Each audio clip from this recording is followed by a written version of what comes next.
জয় হিন্দ বন্ধুরা, welcome to our channel GS master class. আর আজকে আমরা নিয়ে এসেছি বৈদিক সিভিলাইজেশন বা বৈদিক সভ্যতা সম্পূর্ণ অধ্যায়ভিত্তিক বিশ্লেষণ। ঠিক আছে, তো সমস্ত প্রতিযোগী পরীক্ষার জন্য উপযোগী এই যে সামনে মিসলেনিয়াস আসছে এবং ডাব্লিউবিসিএস এছাড়াও যে টেট পরীক্ষা যেগুলো আছে, যারা এই পরীক্ষাগুলো দিতে চাও তারা এই ভিডিওটা অবশ্যই দেখবে।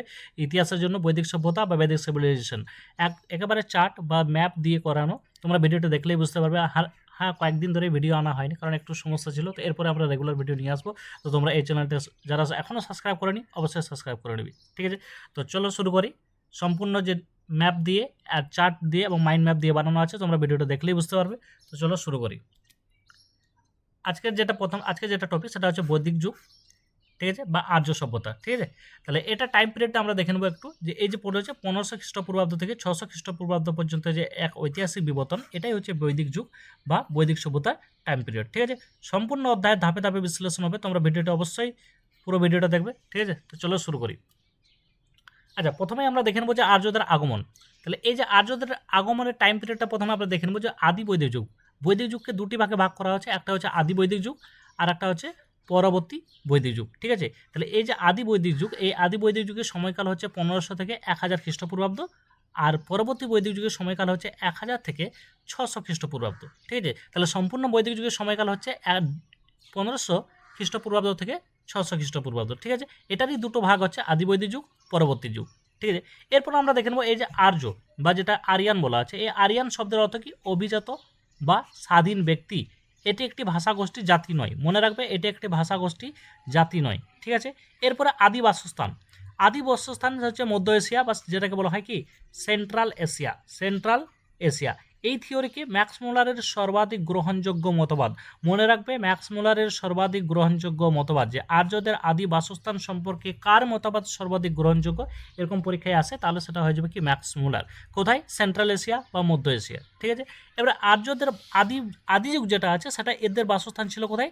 সপ্ত সিন্ধু অঞ্চল। তাহলে এই যে সিন্ধু আছে, ঝিলাম, শতদ্রু, হ্যাঁ, বিপাশা, এই যে এই এরিয়াটা হচ্ছে আদি যুগ, অর্থাৎ কি আর্যদের আদি যুগের বাসস্থান।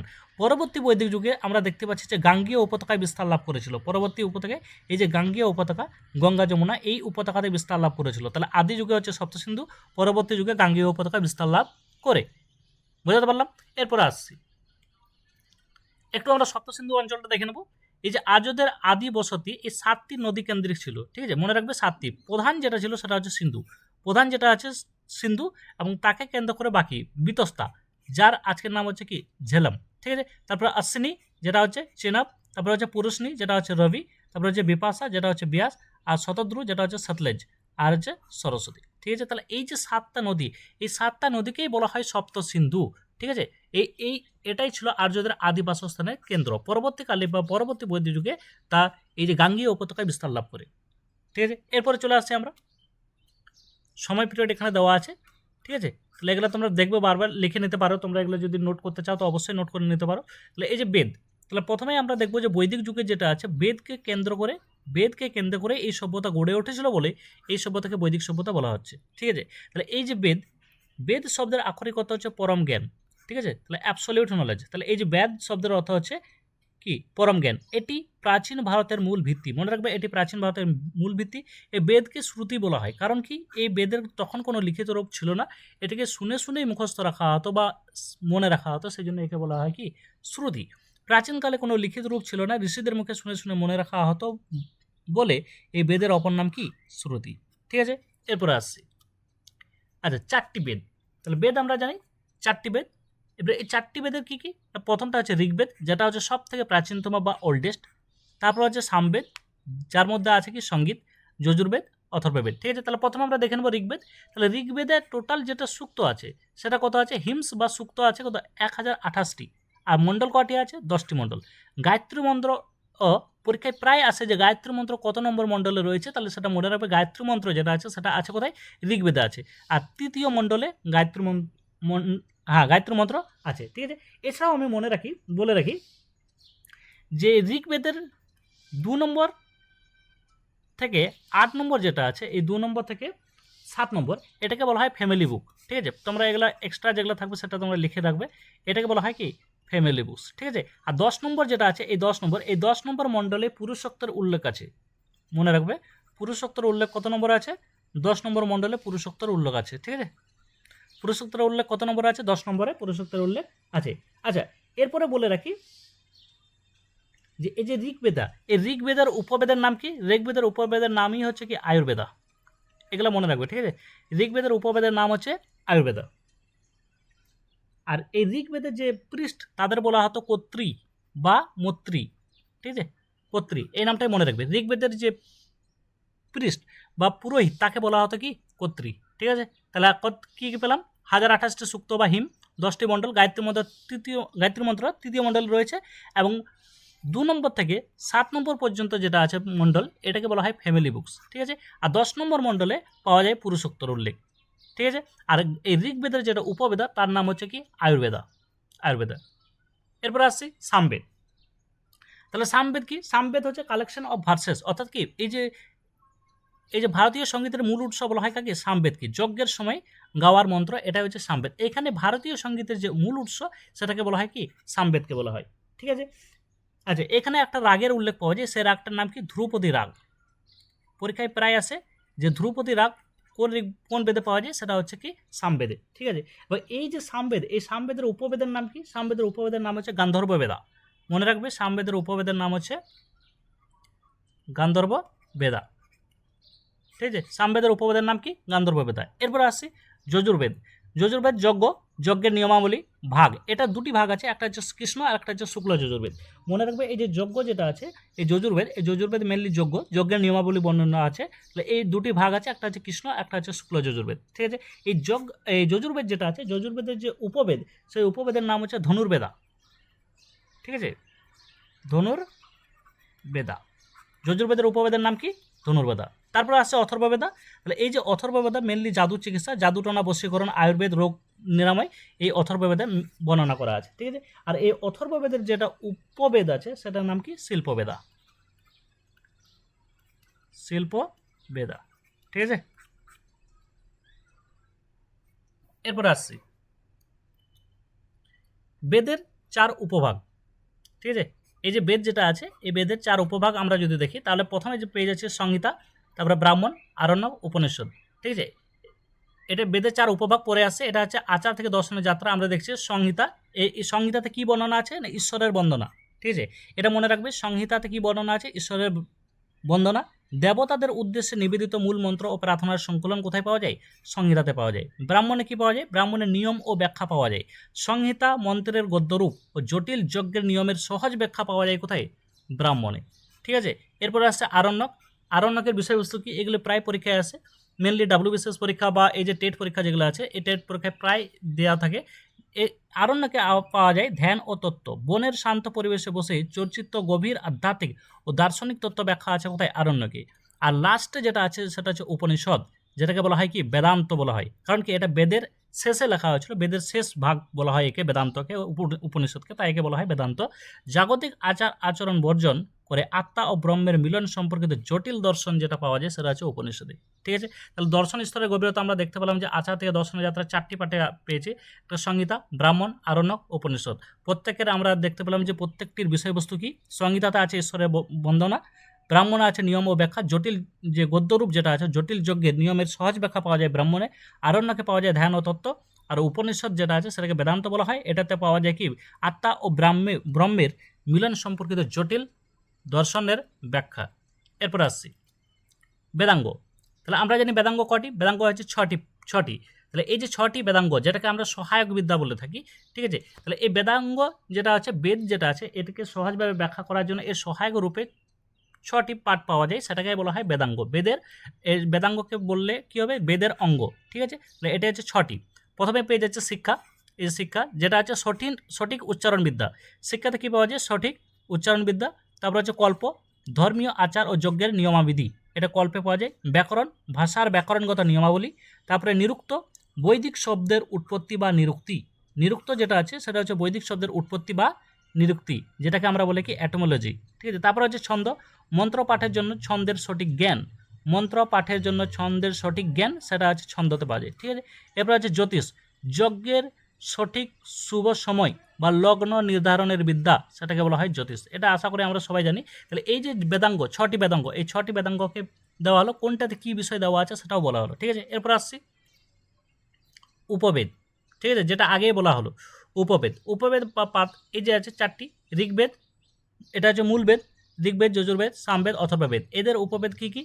ঋগ্বেদের উপবেদের নাম আগেই বলেছি, আয়ুর্বেদ। এখানে চার্ট করে দেওয়া আছে, যেখানে পাওয়া যায় কি আয়ুর্বেদের চিকিৎসা বিজ্ঞান, ভেষজ উদ্ভিদ, দীর্ঘায়ু ও সুস্বাস্থ্যের নিয়ম ব্যাখ্যা করা আছে। ঠিক আছে, তারপর আছে যজুর্বেদ, এর উপবেদের নাম কি ধনুর্বেদ। এখানে যুদ্ধবিদ্যা, সামরিক কৌশল, ধনুর্বিদ্যা, ক্ষত্রিয়দের প্রশিক্ষণ, মানে যারা যুদ্ধক্ষেত্রে কাজ করে তাদের প্রশিক্ষণের জন্য যে ব্যাখ্যা করা আছে সেটা কোথায় আছে? যজুর্বেদে। সামবেদ গান্ধর্ববেদ। ঠিক আছে, ললিত কলা, গান, নাচ, নাট্যকলা, বাদ্যযন্ত্র ইত্যাদি বর্ণনা আছে কোথায়? এই গান্ধর্ববেদে। ঠিক আছে, তারপরে আছে অথর্ববেদ, যার হচ্ছে শিল্পবেদ বা স্থাপত্যবেদ, নগর পরিকল্পনা, গৃহ নির্মাণ, ভাস্কর্য ও মেকানিক্স প্রযুক্তি প্রভৃতি এই বর্ণনা আছে। তাহলে এই যে প্রত্যেকটি যে বেদ আছে, প্রত্যেকটি বেদের উপবেদ আছে। ঋগ্বেদের উপবেদের নাম হচ্ছে আয়ুর্বেদ, যজুর্বেদের উপবেদের নাম হচ্ছে ধনুর্বেদ, সামবেদের উপবেদের নাম হচ্ছে গান্ধর্ববেদ, আর অথর্ববেদের উপবেদের নাম হচ্ছে কি শিল্পবেদ। তাহলে এগুলা তোমরা লিখে রাখবে। ঠিক আছে, চার্ট করে দেওয়া আছে খুব সুন্দর করে। এরপর আছে সূত্র সাহিত্য। এই সূত্র সাহিত্য হচ্ছে বিশাল বৈদিক সাহিত্যকে সহজে মনে রাখার জন্য সূত্র বা যেটাকে বলা হয় অ্যাফোরিজম, সংক্ষিপ্ত নিয়ম, সারসংক্ষেপ যাকে বলা হয়, রচিত হয়। ঠিক আছে, এখান থেকে প্রায় প্রশ্ন আসে যে এই যে কল্পসূত্র। ঠিক আছে, তাহলে এই যে কল্পসূত্র যেটা আছে, এখানে তিনটে সূত্র পাওয়া যায়। একটা হচ্ছে কি স্রোত সূত্র, যেটা হচ্ছে রাজসূয় বা অশ্বমেধের মতো বড় রাজকীয় যজ্ঞের জটিল নিয়ম ব্যাখ্যা করা আছে, সেটা কোথায়? স্রোত সূত্রতে। গৃহসূত্র, পারিবারিক জীবন, জন্ম থেকে মৃত্যু পর্যন্ত 16টি সংস্কার ও দৈনন্দিন পঞ্চমহাযজ্ঞ, এটা বর্ণনা আছে কোথায়? গৃহসূত্রতে। আর তারপরে আছে ধর্মসূত্র, সামাজিক রাজনৈতিক আইন, বিচার ব্যবস্থা এবং বর্ণাশ্রম প্রথা, এটি পরবর্তীকালে মনুস্মৃতির মূল ভিত্তি হয়ে দাঁড়ায়। ঠিক আছে, তো এটা কোথায়? ধর্মসূত্র। ঠিক আছে, তাহলে আমরা দেখতে পেলাম যে সূত্র সাহিত্য তিনটে পাওয়া গেছে। এখানে কল্পসূত্রতে সৌতসূত্র, গৃহসূত্র আর ধর্মসূত্র। ঠিক আছে, এরপরে আরেকটি সূত্র আছে যেটাকে বলা হয় কি শুল্বসূত্র ও গণিতের জন্ম। প্রায় প্রশ্ন আসে এই যে শুল্বসূত্র, যেখান থেকে গণিতের জন্ম, যে জ্যামিতিক যেটা আছে, এটি স্রোতের একটি গুরুত্বপূর্ণ অংশ। যজ্ঞের বেদি, যেটাকে এই যে ফায়ার আল্টার বলা হয়, এই যজ্ঞের বেদির নিখুঁত ম্যাপে জ্যামিতিক আকারে তৈরির জন্য ব্যবহৃত এই শুল্বসূত্র।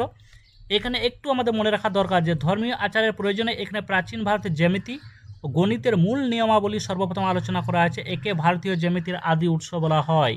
এখান থেকে প্রশ্ন আসে যে ভারতীয় জ্যামিতির আদি উৎস কাকে বলা হয়? শুল্বসূত্রকে। ঠিক আছে, মনে রাখবে ভারতীয় জ্যামিতির আদি উৎস, একদম প্রাচীনতম উৎস যাকে বলা হয় তাকে বলা হয় কি শুল্বসূত্র।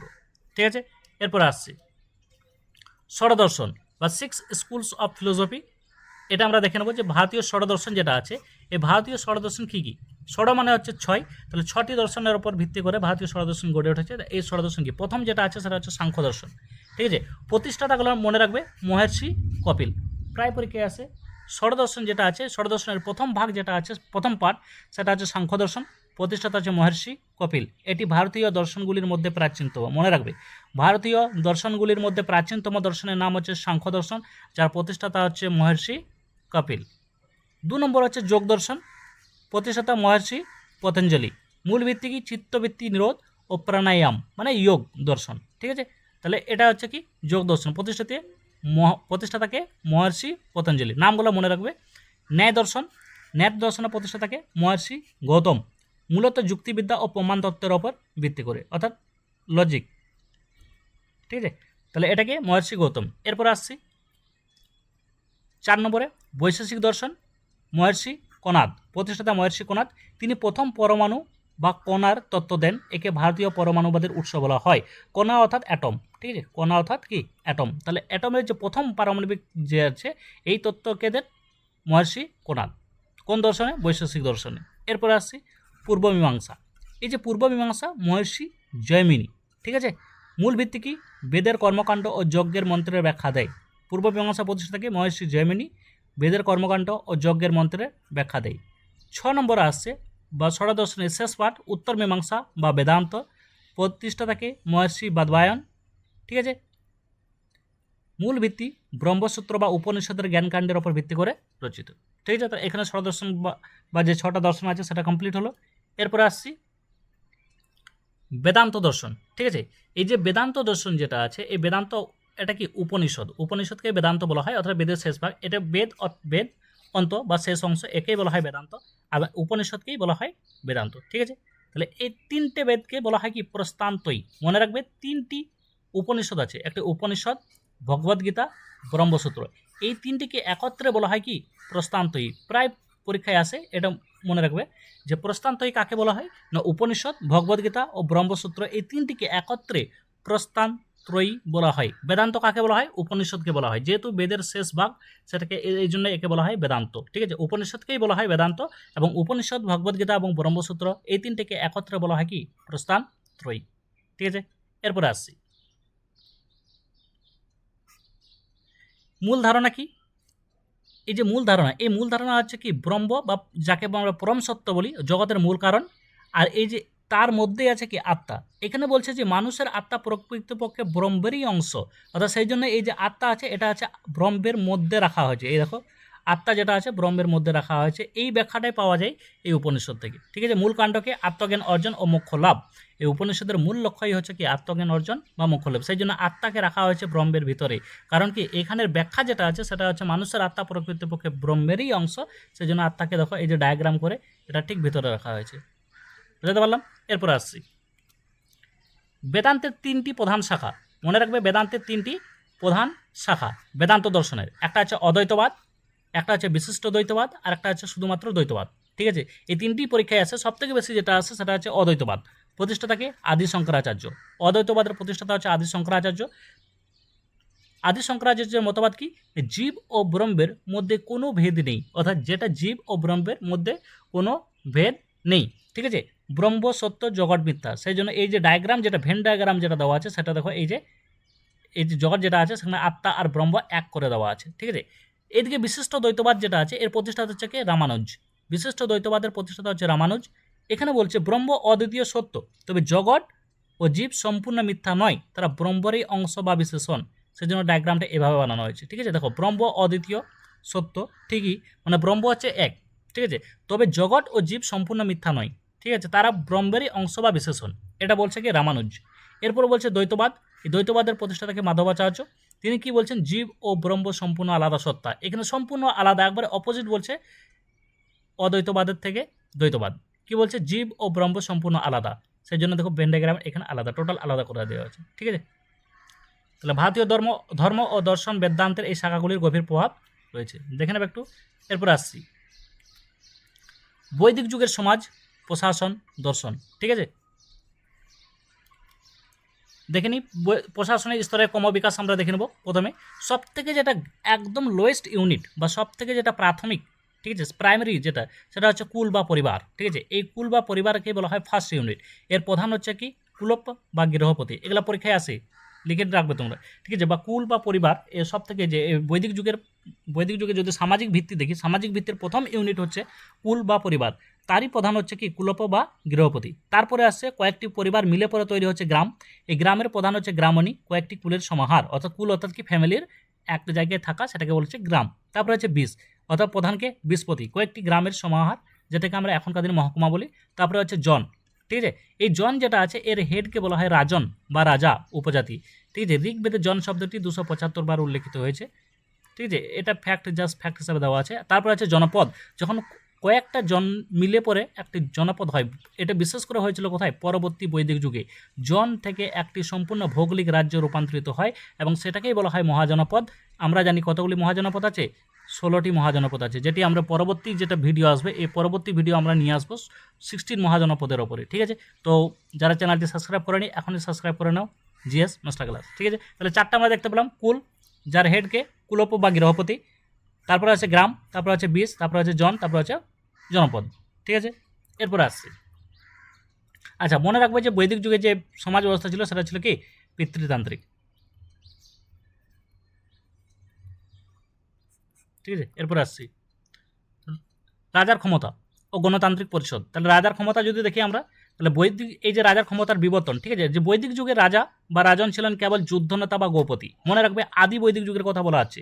আদি বৈদিক যুগে যে রাজা ছিলেন মেনলি ছিলেন যুদ্ধনেতা বা গোপতি, যার অর্থ হচ্ছে গোপতি মানে অর্থ হচ্ছে গবাদি পশুর রক্ষক। ঠিক আছে, তারপরে যখন লোহার ব্যবহার ও বিশাল সাম্রাজ্যের বিস্তার ঘটে, বিশেষ করে পরবর্তী বৈদিক যুগে, তখন রাজা উপাধি নেন একরাট বা সম্রাট এবং ক্ষমতাও হয়ে ওঠে সম্পূর্ণ বংশানুক্রমিক ও স্বৈরতান্ত্রিক। তাহলে এর আগে রাজা ছিল মেনলি যুদ্ধনেতা বা গোপতি অর্থাৎ গবাদি পশুর রক্ষক।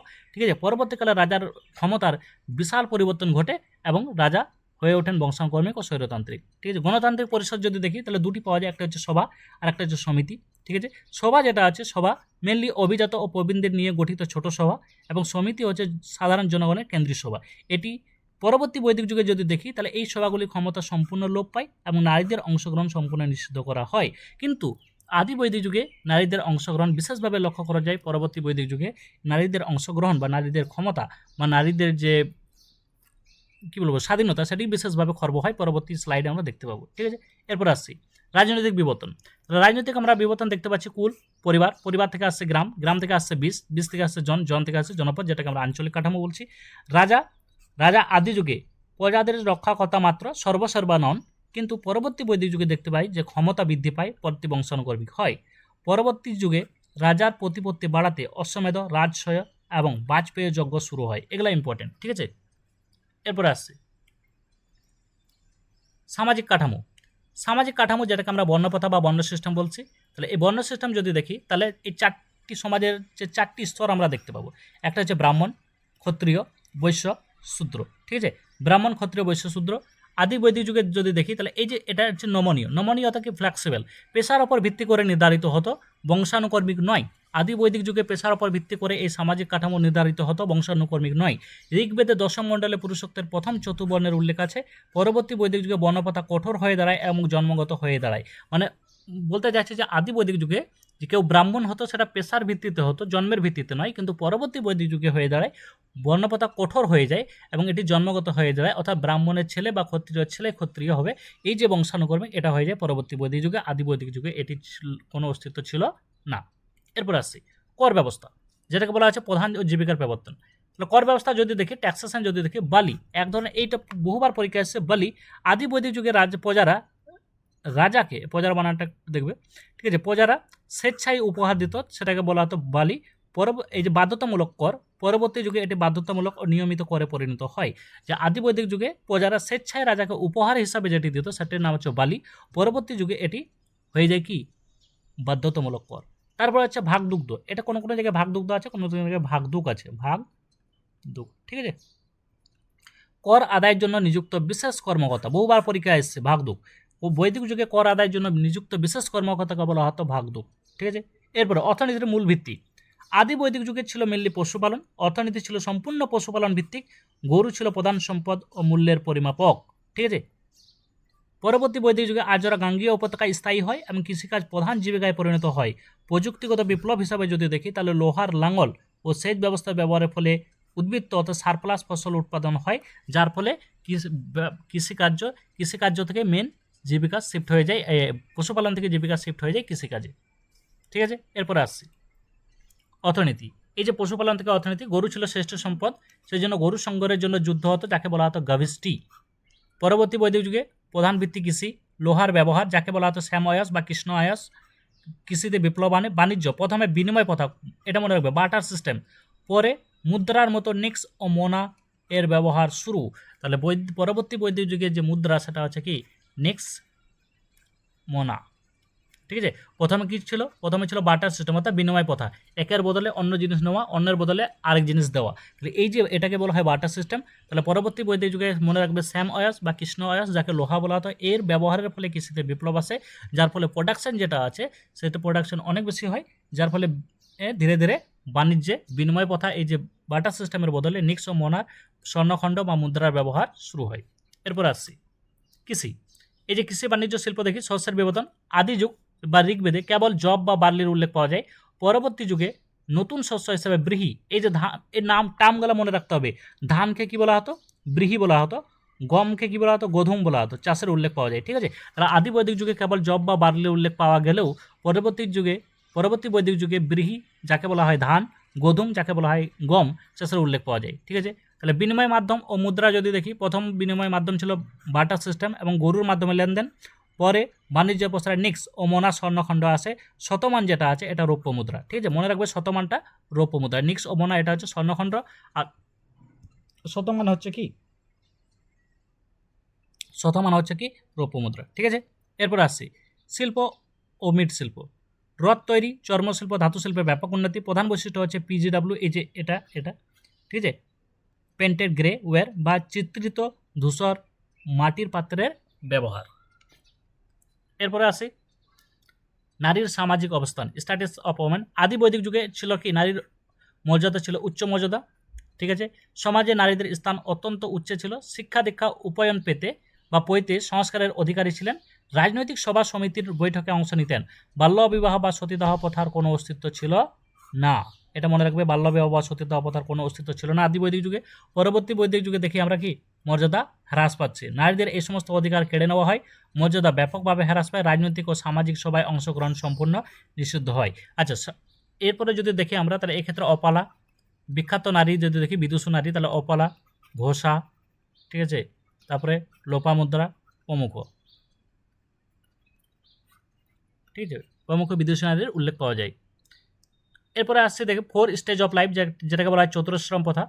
পরবর্তী বৈদিক যুগে একজন আর্য পুরুষের জীবনকে সুশৃঙ্খল করার জন্য 4টি ধাপের কথা বলা যায়। এই 4টি ধাপের প্রথম ধাপ হচ্ছে ব্রহ্মচর্য, তারপর হচ্ছে গৃহস্থ, তারপর হচ্ছে বানপ্রস্থ, তারপর হচ্ছে সন্ন্যাস। ব্রহ্মচর্য কি, ছাত্রাবস্থা, বিদ্যালাভ ও কঠোর শৃঙ্খলা, ঠিক আছে, ছাত্রাবস্থা যেখানে বিদ্যালাভ বা কঠোর শৃঙ্খলার কথা বলা হয়। তারপর হচ্ছে গৃহস্থ, সংসার জীবন যাকে বলা হয়, পারিবারিক ও সামাজিক দায়িত্ব পালন।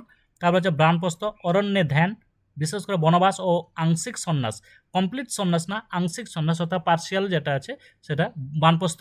তারপরে আছে সন্ন্যাস অর্থাৎ গৃহত্যাগ, মোক্ষ বা মুক্তিলাভের চূড়ান্ত উপায়, ঠিক আছে। ঐতিহাসিক উৎস, এই প্রথার প্রথম উল্লেখ পাওয়া যায় জাবাল উপনিষদে। পয়েন্ট আউট করবে, এটা বহুবার পরীক্ষায় এসছে যে এই যে চতুরাশ্রম প্রথা, এই চতুরাশ্রম প্রথা বা 4 স্টেজ অফ লাইফের প্রথম উল্লেখ পাওয়া যায় কোন উপনিষদে, তো সেটা পাওয়া যায় কোথায়, জাবাল উপনিষদে, ঠিক আছে। আর সত্যমেব জয়তে এর কোথায় পাওয়া যায়, মুন্ডক উপনিষদ, ঠিক আছে। এরপর আসছি ধর্মীয় বিশ্বাস ও দেবদেবী। তাহলে ধর্মীয় বিশ্বাস ও দেবদেবী যদি দেখি, মূল ধারণা প্রকৃতির বিভিন্ন শক্তিকে দেবতা হিসাবে পূজা করা হতো, ঠিক আছে, প্রকৃতির বিভিন্ন শক্তিকে দেবতা হিসাবে পূজা করা হতো। আদি বৈদিক যুগে প্রধান দেবতা দেখি তো ইন্দ্র, আদি বৈদিক যুগের প্রধান দেবতা ইন্দ্র, যাকে বলা হয় পুরন্দর। যুদ্ধ ও বৃষ্টি দেবতা, 250টি সূক্ত বা হিম উল্লেখ আছে। তাহলে আদি বৈদিক যুগের শ্রেষ্ঠ দেবতার নাম কি, ইন্দ্র, যাকে বলা হয় পুরন্দর, ঠিক আছে, বা দুর্গ ধ্বংসকারী দেবতা। যুদ্ধ ও বৃষ্টি দেবতা। 2 নম্বর হচ্ছে অগ্নি, ঈশ্বর ও মানুষের মধ্যে মধ্যস্থতাকারী, ঠিক আছে, ঈশ্বর ও মানুষের মধ্যে মধ্যস্থতাকারী দেবতার নাম হচ্ছে অগ্নি। তারপর হচ্ছে বরুণ, জল ও নৈতিকতা দেবতা। কিন্তু পরবর্তী বৈদিক যুগে সম্পূর্ণ চেঞ্জ হয়ে যাচ্ছে, আগে দেবতাদের গুরুত্ব কমে যায়। পরবর্তী বৈদিক যুগে দেবতাদের পরিবর্তন, নতুন ত্রিমূর্তির উদ্ভব হয়। প্রজাপতি, যাকে বলা হয় সৃষ্টিকর্তা, ব্রহ্মা, বিষ্ণু পালক এবং রুদ্র শিবের রূপ, ঠিক আছে। তাহলে প্রজাপতি, বিষ্ণু এবং রুদ্র, ঠিক আছে। এরপরে আসছি বৈদিক যুগে নদী যে আছে, এই নদীর প্রাচীন ও আধুনিক নাম কি, বহুবার পরীক্ষা আসছে বৈদিক যুগে নদীর প্রাচীন ও আধুনিক নাম। ঋগ্বেদে প্রায় 25টি নদী উল্লেখ আছে। সিন্ধু সবচেয়ে গুরুত্বপূর্ণ, সরস্বতী সবচেয়ে পবিত্র, যাকে নদীতমা বলে উল্লেখ করা হয়েছে। মনে রাখবে নদীতমা হিসেবে কাকে উল্লেখ করা হয়েছে, সরস্বতীকে। তাহলে সিন্ধু সবচেয়ে গুরুত্বপূর্ণ আর সরস্বতীকে বলা হয়েছে নদীতমা, ঠিক আছে। তবে সব নদীর নাম এখানে দেওয়া নেই, যেগুলি খুবই বহুবার পরীক্ষা এসেছে সেগুলিকেই এখানে দেওয়া আছে। প্রথমে দেখো বিতস্তা, যার আধুনিক নাম কি, ঝেলাম, ঠিক আছে। তারপর আছে আশ্বিনী, যেটা আছে চেনাব বা চন্দ্রভাগা। পুরুষনী, রাবি বা ইরাবতী। বিপাশা, বিয়াস, ঠিক আছে। শতদ্রু হচ্ছে সতলেজ। আর সিন্ধু হচ্ছে ইন্দাস, যেটাকে আজকেও সিন্ধুই বলে। কুভা, এটা হচ্ছে কাবুল, মেনলি আফগানিস্তানে আছে। আর সদিনারা, এই সদানীরা, এটা বহুবার পরীক্ষা এসেছে, সদানীরা এটা হচ্ছে গণ্ডক, সদানীরা গণ্ডক। আর এটা মনে রাখবে যে এই যে রবি বা ইরাবতী, এই তীরেই 10 রাজার যুদ্ধ হয়েছিল, এই তীরেই 10 রাজার যুদ্ধ হয়েছিল, ঠিক আছে। এরপরে আসছি চূড়ান্ত সারসংক্ষেপ একটু দেখে নিই। রাজনৈতিক ক্ষমতা দেখি, আদি বৈদিক যুগে গোপতি, রাজার ক্ষমতা যেটা ছিল, এই রাজার ক্ষমতা আদি বৈদিক যুগে ছিল কেবল গোপতি বা কেবল যুদ্ধনেতা। পরবর্তী বৈদিক যুগে এটা পৌঁছে যায় কী হিসাবে, একরাট সম্রাট বা স্বৈরতান্ত্রিক হিসাবে, ঠিক আছে, বংশানুকর্মিক হয়ে যায়। কর ব্যবস্থা বলি, যেটা ছিল স্বেচ্ছায় প্রদত্ত উপহার, পরবর্তী বৈদিক যুগে হয়ে যায় বাধ্যতামূলক। ভাগদুক নামক কর্মকর্তার নিয়োগ হয়েছিল পরবর্তী বৈদিক যুগে। অর্থনীতি কী ছিল, পশুপালন, প্রধান সম্পদ গরু। পরবর্তী বৈদিক যুগে কৃষিকাজ, লোহার নাঙল, উদ্বৃত্ত ফসল অর্থাৎ সারপ্লাস প্রোডাকশন যেটা আছে সেটার কথা বলছে। বিনিময় মাধ্যম, প্রথম আদিবৈদিক যুগে পণ্য বিনিময়, যেটাকে বাটার সিস্টেম বলছে, এবং তাছাড়া গরু বিনিময়। পরবর্তী বৈদিক যুগে নিক্স, মোনা, এই দুটো ছিল মেনলি স্বর্ণ বা সোনা, আর শতমান ছিল কি, রৌপ্যমুদ্রা, ঠিক আছে। এরপরে আসছে সমাজ ও বর্ণ। কর্মভিত্তিক মেনলি ছিল নমনীয় অর্থাৎ ফ্লেক্সিবল, অর্থাৎ কি কর্মের ভিত্তিতে সমাজের যে স্ট্রাকচার সেটা ঠিক হতো। কিন্তু পরবর্তী বৈদিক যুগে জন্মভিত্তিক হয়ে যায়, কঠোর ও পুরুষোক্ত থেকে উদ্বুদ্ধ, অর্থাৎ কি বংশানুকর্মিক এবং কঠোর হয়ে যায়। নারী অধিকার, উচ্চ মর্যাদা, উপায়ন, সবাই অংশ সব কিছুরই অধিকার ছিল, পরবর্তী বৈদিক যুগে অধিকার খর্ব সমস্ত সবাই নিষেধাজ্ঞা। জাস্ট এটা পুরোটা একটা কি সারসংক্ষেপ দেওয়া হলো। এরপরে আসছি পরীক্ষার জন্য গুরুত্বপূর্ণ পরিভাষা, ঠিক আছে। যেরকম অগ্না, অগ্না শব্দের অর্থ কি? যাকে হত্যা করা যায় না। অগ্না শব্দের অর্থ যাকে হত্যা করা যায় না। বিশেষ করে গাভীর ক্ষেত্রে এটি ব্যবহৃত হতো, গাভী, ঠিক আছে, গাভীর ক্ষেত্রে ব্যবহৃত হতো। মনে রাখবে। ব্রজপতি, গোচারণ ভূমির রক্ষককে বলা হতো কি? ব্রজপতি। বহুবার পরীক্ষায় এসছে, গোচারণ ভূমির রক্ষককে বলা হতো কি? ব্রজপতি। পনি, এই যে এক প্রকার ধনী বণিক যারা চুরি করতো তাদের বলা হতো কি? পনি। চুরি এখানে না, চুরি করতো তাদের বলা হতো কি? পনি। আর গ্রামিণী, গ্রামের প্রধানকে বলা হতো গ্রামিণী। এরপর আসছি সম্পূর্ণ বৈদিক ইকোসিস্টেম যদি দেখি, তাহলে এই যে চতুর্বেদ, এখানে চতুর্বেদ পরম জ্ঞান ও ঐশ্বরিক মন্ত্র চতুর্বেদে পাওয়া আছে। 4টি উপবেদ কি? এই 4টি উপবেদে আছে দর্শন, আধ্যাত্মিকতা, যজ্ঞের ব্যাখ্যা। তারপরে আছে বেদাঙ্গ ও উপবেদ যেটা আছে, এখানে ভাষা, কারিগরি বিজ্ঞান, চিকিৎসা ও প্রযুক্তির ব্যাখ্যা আছে। তারপরে সূত্র সাহিত্য যেটা আমরা দেখছি, এখানে সমাজ, রাষ্ট্র ও দৈনন্দিন জীবনের আইন, এগুলির ব্যাখ্যা আছে। তাহলে উপসংহার হিসাবে প্রাচীন ভারতের এই সাহিত্য কেবল ধর্মীয় বিশ্বাস নয়, বরং এটি সমাজ বিজ্ঞান, সমাজনীতি এবং দর্শনের একটি নিখুঁত ও স্বয়ংসম্পূর্ণ ইকোসিস্টেম বলা যেতে পারে, ঠিক আছে। তাহলে এখানে আমাদের যেটা বৈদিক সভ্যতা ছিল, বৈদিক সভ্যতা কমপ্লিট হলো, সম্পূর্ণ হলো। তো যারা এখনও সাবস্ক্রাইব করেনি, এখনই সাবস্ক্রাইব করে নাও আমাদের এই চ্যানেল জিএস মাস্টার ক্লাস, ঠিক আছে। তো এই জিএস মাস্টার ক্লাস সাবস্ক্রাইব করে নাও, পরবর্তী ভিডিও এই চ্যানেলের মধ্যে আপলোড করা হবে। সামনে যে মিসলেনিয়াস আসছে, তাছাড়া যে WBCS এবং যে টেট পরীক্ষাগুলো আসছে, টেট পরীক্ষা, তারপরে ঝাড়খণ্ড টেট, মেনলি এই যে ইতিহাস, জিওগ্রাফি, পলিটি, ঠিক আছে, সায়েন্স, এগুলো সম্পূর্ণ এই ভিডিওটার এই চ্যানেলটার মধ্যে আপলোড করা হবে। তো যারা এখনও সাবস্ক্রাইব করেনি অবশ্যই সাবস্ক্রাইব করে নাও। তো এখানে শেষ করছি। জয় হিন্দ, দেখা হবে পরবর্তী ভিডিওতে।